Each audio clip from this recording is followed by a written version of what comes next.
People were thinking at the time, we may be losing it. It may be too far gone to recover. Can you imagine that? America made it 100 years after what President Calvin Coolidge was dealing with, and we're going to do it again. Hey, Gary's Gulch, welcome back. I just got back from touring Canada, the northeastern, I don't know if it's the north side, but it's up there on the north side, area in Canada called Newfoundland and Labrador. I didn't know, I never heard of Labrador, but they kind of combined two areas to Newfoundland and Labrador. And we were in St. John's, which, little known fact, easternmost point of Canada. In fact, unless you include Greenland, it's the easternmost point of North America. I would say of the contiguous Northern American areas. We went even further north, and our point of being there was to hang out with some friends and have fun, but it was also to observe the icebergs that were floating south. They would break off of Greenland and they'd float south. This happens every year, and there's a certain period during the year, a few weeks, where you see most of them floating by because they broke off weeks earlier, 6 to 8 weeks earlier, and have just now made it to the coast of Canada. And some cool stuff happens, like every once in a while, the currents cause them to flow into a port. And we're in this little fishing town at one point, and just hanging out, checking out this massive iceberg that's just sitting there, kind of stuck, melting down. So it's going to sit there for a few weeks until it's all melted away. So it was fun. It was cool to see. And we had wine made from iceberg water and all kinds of silly kind of things. But what I can tell you from that experience, oh, and by the way, we also saw a humpback whale and her baby, something I'll never forget. It was an amazing experience. And then we saw these cool little birds called puffins, they're basically penguins, in that they go deep underwater to get small little fish and bring them back to their babies, and they have babies on the rocks in the cliffs on the side. Pretty cool stuff. There's only 2 places in the world that hold these little birds, and they're super active little dudes who have to flap their wings like crazy because, like penguins, they're a little too fat to be flying. So it was fun to watch that. Seeing the icebergs, incredible. My biggest takeaway is that it's cold and I'm glad I live in Florida. Second biggest takeaway is it is awesome to get away with amazing friends and just spend a little bit of time. This was only 5 days, but my gosh, did it re-energize me on humanity and on America, because things can get kind of crazy nowadays, especially around the 250th celebration and the midterm elections and all that craziness. At war with Iran and all this stuff. It's really dividing America. I'm out here spreading the message to say, just hold on. There are so many amazing good things coming in our country and in America.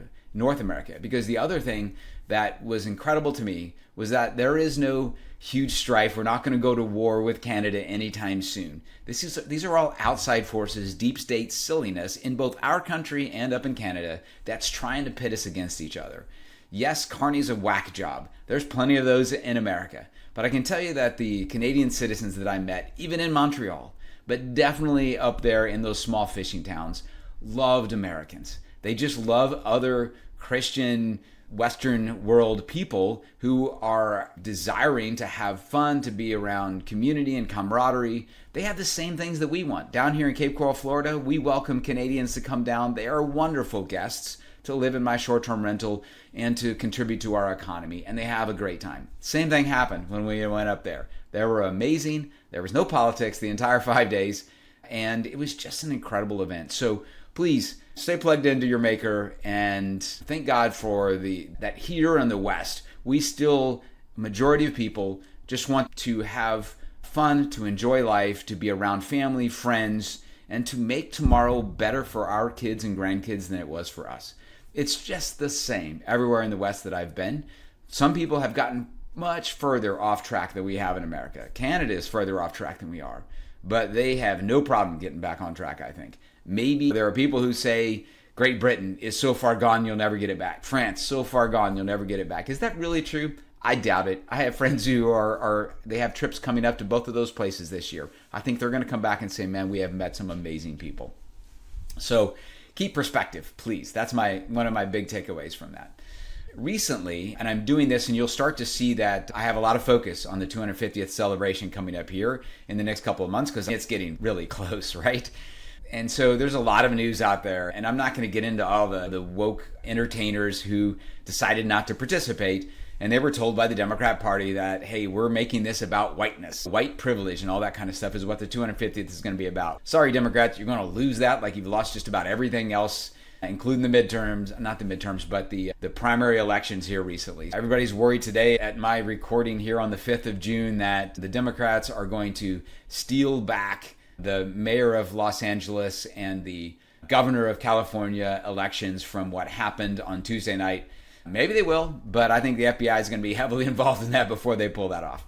I don't think cheating is going to be as easy as they think because there's a massive spotlight that's shining down upon it. We ran the Save America Act in front of Senate and got 4 Republicans, rhinos, to say, I'm not supporting that. Yeah, we weren't going to get there because we needed 60 votes because they haven't gotten rid of the filibuster yet. But man, that was a huge step. So there are things out there to look forward to. And so as I was looking towards what should I talk about, I was blown away, figuratively knocked over, when I came across a podcast from Hillsdale College talking about, they just mentioned, kind of offhand mentioned, President Calvin Coolidge's speech at the 150th celebration. So exactly 100 years ago, come this July 5th, President Calvin Coolidge delivered a speech in Philadelphia to celebrate the 150th anniversary of the Declaration of Independence. And again, I was blown away. And so I'm going to read parts of that to you here. And I'm going to kind of pause and go into a little bit of the background behind it because, like me, I don't think everyone is actually following exactly what life was like in 1926 as he was making this speech. In his speech, he emphasized importance on America's founding principles. Again, everything in here you're going to feel like, my gosh, he's talking about today. Gary's talking about today. Calvin Coolidge was talking about today. And so I'm going to kind of reinforce that. And the reason I'm doing this is because America made it 100 years after what President Calvin Coolidge was dealing with and talking about. And we're going to do it again. And it's so incredibly inspiring. These founding principles that he was talking about, liberty, equality, the pursuit of happiness, and that government was by consent. Government wasn't controlling those subjects underneath it. Government was at the consent elected by its citizens. In turn, President Coolidge explained how these ideas were central to both America's founding and its continued success as a nation.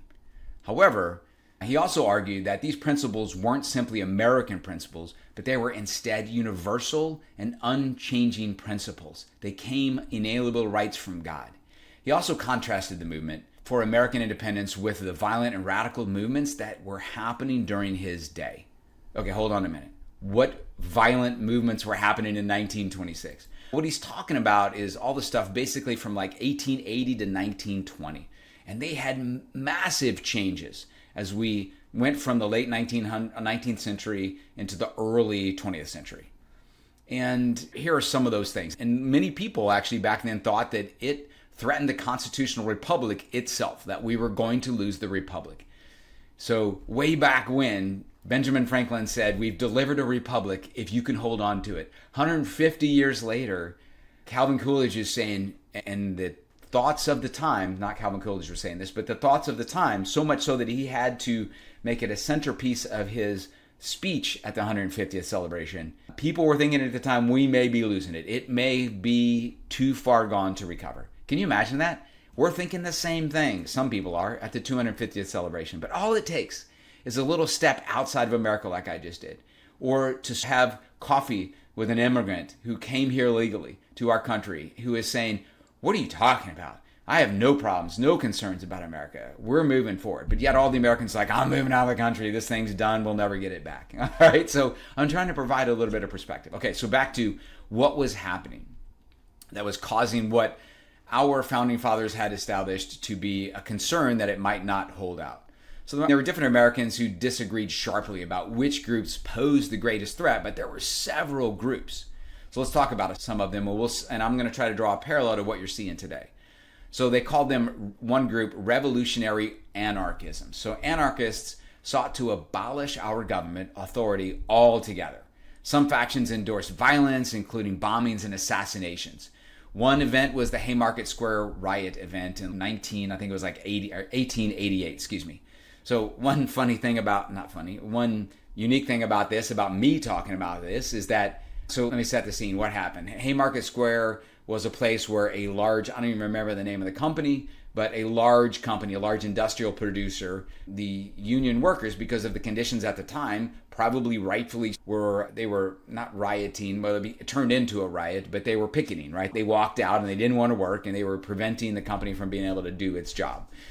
And so the police, the Chicago police, and this is the ironic part, they hired the Pinkertons. The company hired the Pinkertons, which was at the time basically, I hate to say this, they're called a detective agency, but they were basically guns for hire. So they hired them to support the Chicago police to put down this riot or this picketing. And the police, and probably the Pinkertons, shot a lot of those people who were picketing, the company employees. It was a big deal, and it has historically become one of those watershed events similar to the Carnegie steel mines, where down in, I think it was Tennessee or Kentucky, he was often at his place in Europe, and his leadership decided to put down the union picketing or union rioting that was happening, and again, did it with the Pinkertons. And if you take that and you add it to the Pinkertons were supposed to be protecting Lincoln when he was assassinated, you can see how the security firm didn't have the best history, even though sometimes people say, hey, the Pinkerton detective, that's like the creme jewel for how you can be a security firm. I'm not so sure. I'm a little humbler. Listen, I don't have any shares of that, and they don't even know who I am. I'm just saying, let's not have any hubris here. They kind of screwed things up. Okay, back to Chicago and the Haymarket Square riot. So that kind of went down as one of those events where the police quelled and killed those who were out trying to get better working conditions for the people. It didn't turn out well for the government forces who decided to shoot a bunch of people. Other things where anarchists took action. The assassination of William McKinley when he was president in the last year of presidency, which resulted in Theodore Roosevelt becoming president. And that was anarchist Leon, I don't even know how to say this guy's name, but you can look it up if you want to see it. How many times has President Trump now? 5 times been an assassination attempt against President Trump. And Antifa, they don't call themselves an anarchist organization, but I think you can pretty much say it is. And they're being funded by George Soros and other people who are trying to go after the government, people who are around all of the detention facilities for ICE and other facilities. So this is very similar, and it's happening right now, right in front of us. So many Americans viewed anarchism as a direct attack on constitutional government in America. Break it down and rebuild it, right? That you hear the people say that all the time. Another group out there, or another category of individuals who are causing problems today like they were back in 1926. So in 26, revolutionary socialism and communism. So inspired by Marx, of course, and later by the Russian Revolution, several groups advocated replacing capitalism with collective ownership. Organizations like the Socialist Party of America, Communist Party of the United States. Again, we can see that exact same thing happening right now in New York City with Mamdani. You can see it happening in California, and you can see it across the government sphere with many Democrats in Congress calling for the same thing to happen. Radical labor movements. Some labor organizations back in the early 1900s advocated class struggles, and in certain cases, revolutionary industrial action. Okay, so that wasn't as big back then, but you can see similar kinds of things happening now. And the reason it was bigger back then than now is that we aren't as much of an industrial country now as we were back then. But for example, the teachers union, one of the strongest unions in America, is doing the exact same thing right now. Another group, violent white supremacist organizations. So the Democrats would love for the fine people on both sides lie to stick to President Trump, because they want to put white supremacy on Trump. They're doing the same thing with the 250th celebration. That's why these artists have backed out, right? They want this to be a white supremacist thing. And we at America, in the grassroots side, have to say Boulder Dash or whatever they say in England, and go off and say, this is about America. I'm sorry that you hate MAGA, and because MAGA has been tied to Trump, and rightfully he created the phrase, but MAGA means make America great again, and that's what the 250th needs to be about, and it needs to be people of all color. All Americans who want a better thing for our kids and grandkids need to get out there across the country, not just in Washington, D.C., and celebrate this thing. We need, back when the 200th celebration happened, and I was a little kid, we rode down our parade, and I had my bicycle that had all the little streamers and all that kind of stuff, and everything was red, white, and blue. Everything in the city, the town was red, white, and blue. For months, the fire hydrants were red, white, and blue. We need to get back to that. It doesn't have to be if you show red, white, and blue and you celebrate the 250th celebration that it's MAGA. That's silliness. Don't fall victim to that silliness. It's not going to work for the Democrats, and they're going to lose everything. And the reason they're going all in on this is because it's all they have. It's the reason that the craziness is coming out here in June with all of the trans LGBTQ Two-Spirit plus silliness is happening is because they've got nothing else. Their bench is empty. And so they're doing all this craziness. So, well, let's go back to the white supremacist organization. What was that in 1926? Obviously, the biggest one was the Ku Klux Klan. And where did that come from? It came from people in the South who were in the Democrat Party because that was essentially who was fighting for the South to hold on to slavery. The Republicans were generally tied to Abraham Lincoln and secession and the Civil War that led up to this strife period of the 1880s to the 1920s. And so the Democrat Party supported, they may not have specifically funded, but they did support Ku Klux Klan. And what do we see happening right now today? The Southern Poverty Law Center, which has massive donations specifically from the Democrat Party. I don't think you can find any Republican who has ever, or MAGA for sure, that has ever supported this racist Southern Poverty Law Center. And what have they just been indicted for doing? Paying for the robes and for the crosses that the Ku Klux Klan and their derivatives have been burning and showing up for all throughout the South. Still, this may be first notification to a lot of you listening to my thing that the Ku Klux Klan actually still exists. It does, and it is being funded by Ku Klux Klan. Funded by the Southern Poverty Law Center, and that's being funded by Democrats. From the very beginning, the Ku Klux Klan has been created and sustained, supported by, if not initially actually created by, the Democrat Party. And yet the Democrats say that we are being white supremacists in the Republican and MAGA side. Why do they do that? It goes back to childish behavior. Do you remember when you were a kid and your parents made you eat all the vegetables before you could have your dessert? And you saw your sibling, I'll admit I did this, saw my sister take a bite of her donut or tried to somehow get the dessert. And I'm like, Mom, and I ratted her out, right? Because I didn't want to eat the stuff either. And then she was like, no, I didn't do it. You did it. And I'm like, you're a liar. And she's like, I know you are, but who am I? You remember that silly little, I know you are, but who am I? Now it's just become people arguing and the parents don't, it diffuses the whole thing. Yeah, my sister did that, but it doesn't matter anymore. We're just arguing, right? It took away my element of purity if you get in this silly little, you are, but not me. But even better when the person who caused it accuses the other person of doing it, right? And that's what the Democrat Party's doing. If you can accuse somebody else of being a white supremacist, when they prove that you actually are, then it just looks like, hey, we're just accusing them of what they did to us, and it devalues, it takes the air out of the balloon, so to speak, of what's happening. If the best defense, often, if you have no character, is to accuse the other side of what you're doing. And we see that happen with all the time, right? So don't get upset or deflated from that happening. It's childish behavior. We'll get beyond it, whatever. Okay, so that's a little bit about what was going on in 1926. And you can see that they're just replaying that book. Why is it happening 100 years later? I don't know. Maybe they just studied this a little bit better than me several months ago, and they're like, this is what we need to recreate because it was working back then. No idea. Maybe it's just a 100-year cycle.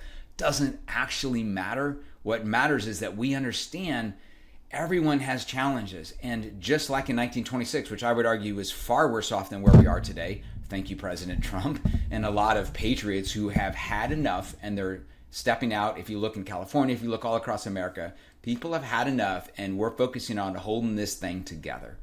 So I think it was worse back then. Let's take a little bit of inspiration and confidence from the fact that when we put it into perspective, these times aren't too bad. We're living in the best times that humans have ever experienced, and we can get through this. And one of the things that everybody says is going to take us down is AI. And what I believe is that AI is going to free all humans because it is so easy to go back and find this stuff now.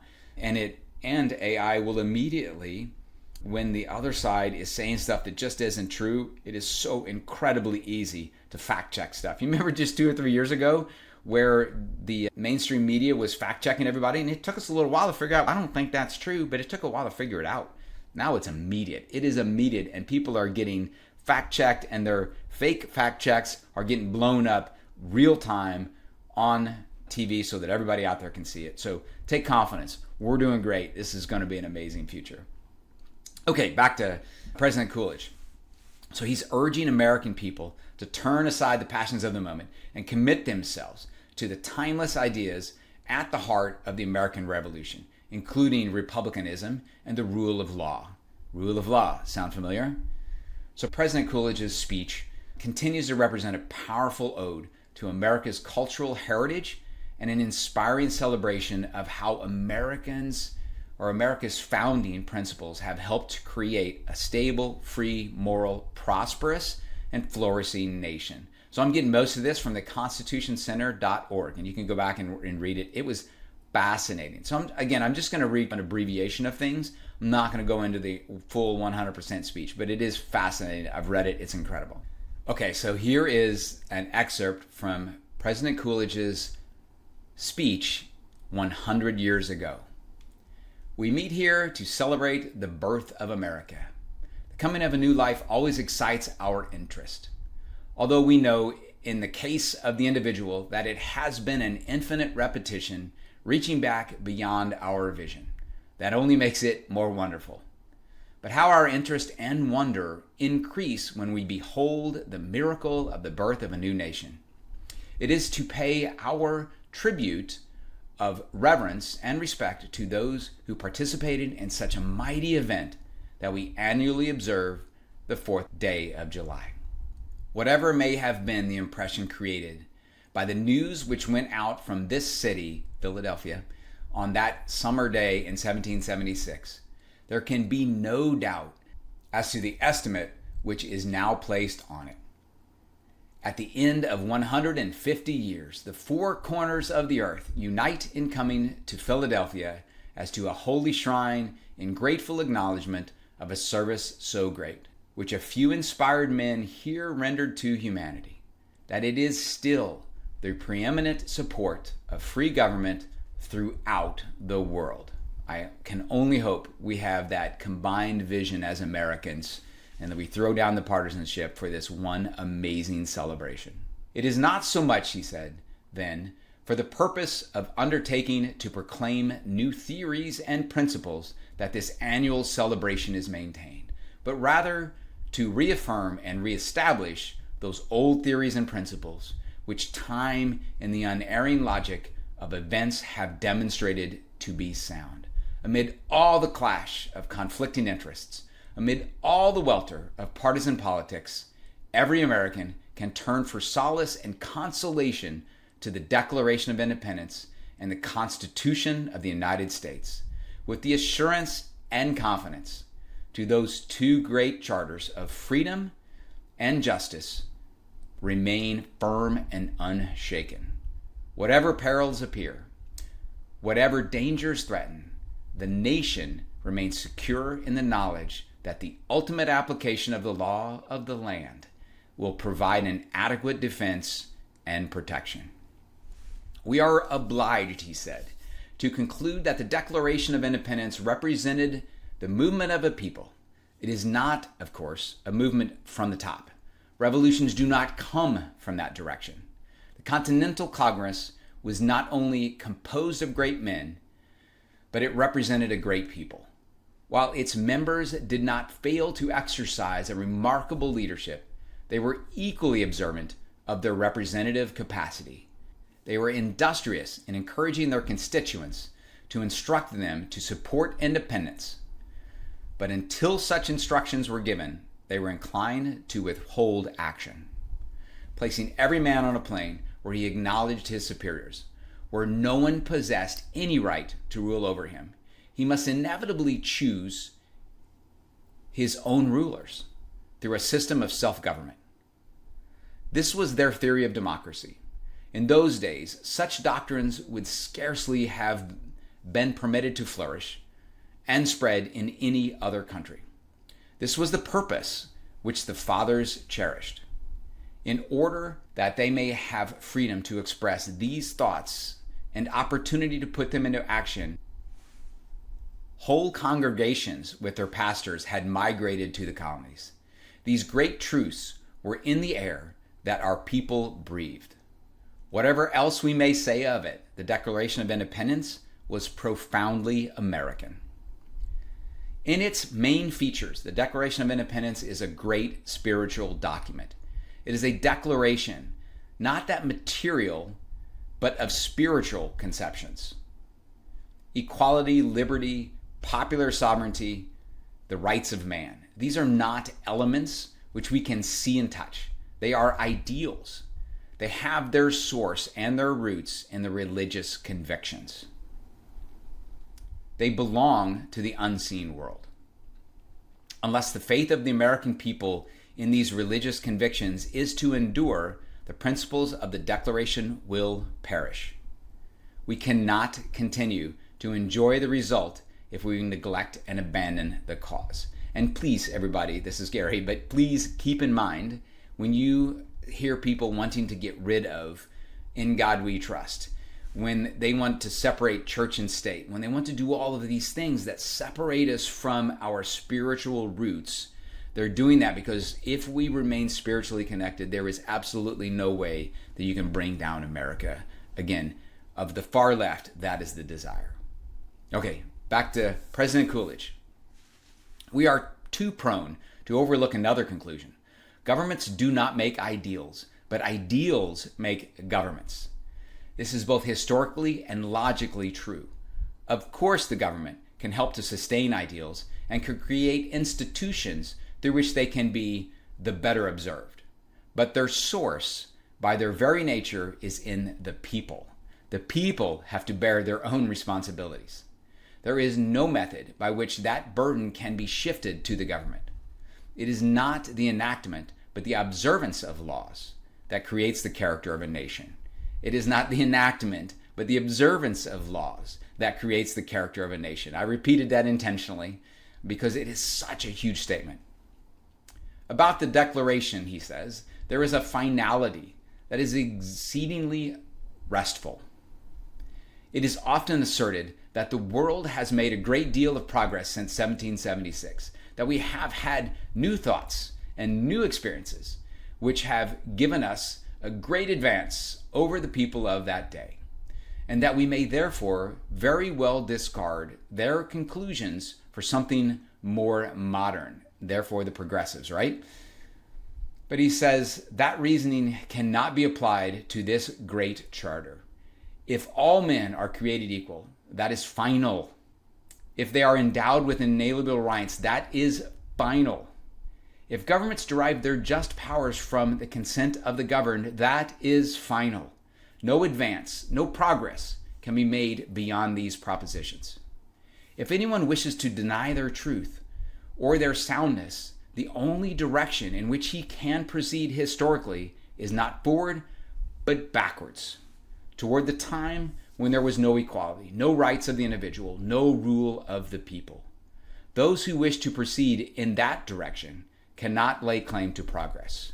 They are not progressives. They are reactionary. They are regressive.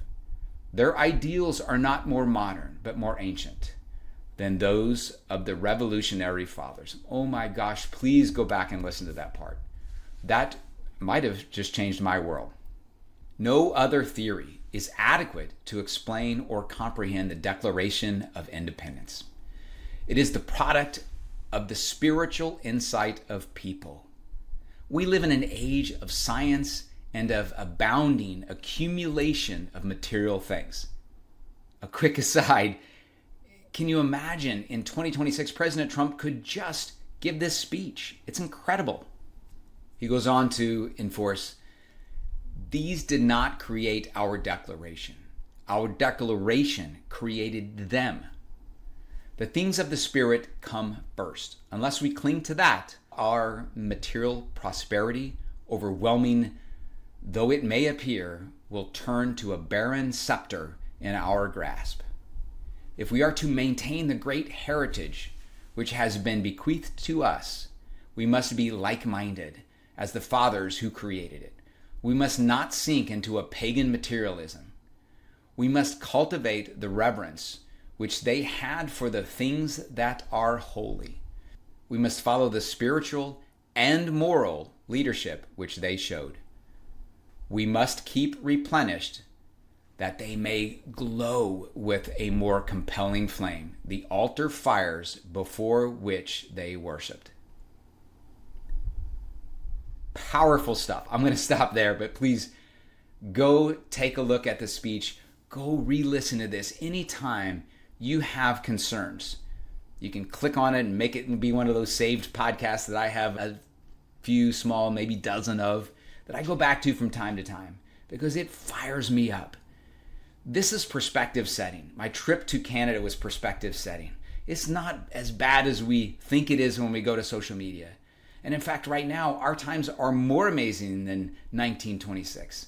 Our opportunities are far greater than 1926. And the problems that we think might just end America are far smaller than in 1926. We live in an amazing time with some incredible leaders and a bench that's the size of Texas and the MAGA Republican side.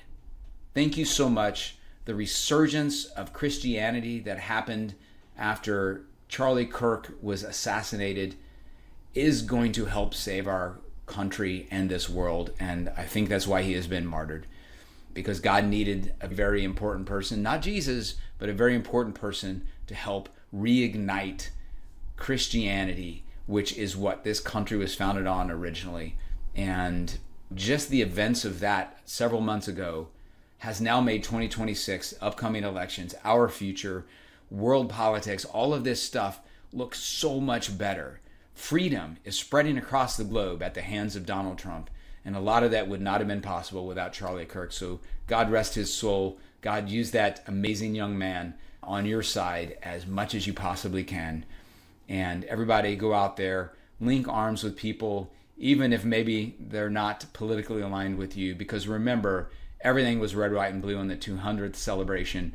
And it became that way with President Coolidge in Philadelphia. It's going to be again with President Trump in Washington, D.C.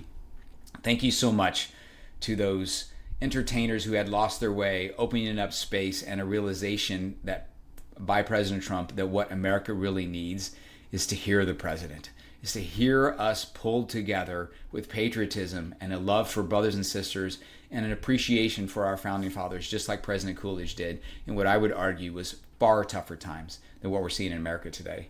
Hey, everybody. I'm fired up, as you can see, and I look forward to many more episodes like this leading up to and following from the incredible 250th celebration coming this July. Until next time, go make something amazing happen. And Gary Sculch.